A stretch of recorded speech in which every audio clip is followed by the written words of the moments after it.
In this video, I'm going to be showing you how you can upload longer videos to Instagram stories. So what I'm going to do is I'm just going to tap on my profile icon there at the top left to upload a story once you've logged into Instagram. And now you can begin uploading your Instagram story video. Now keep in mind that the maximum amount of time that an Instagram story can be, currently as of recording this video, it's 15 seconds.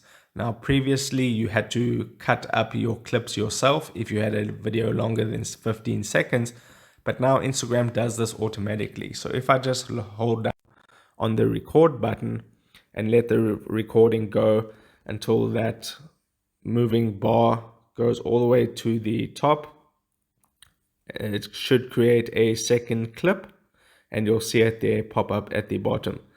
So there's the second clip. I can do this however I want, however long I want, and you can even do this with uploaded videos. So if I just make this one go to the top once again,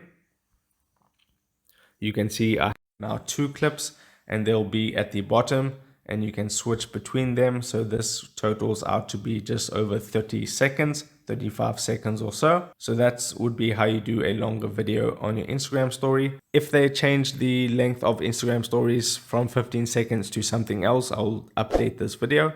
But if this video helped you out, don't forget to drop a like on this and subscribe for more. And I'll see you in the next video. Take care.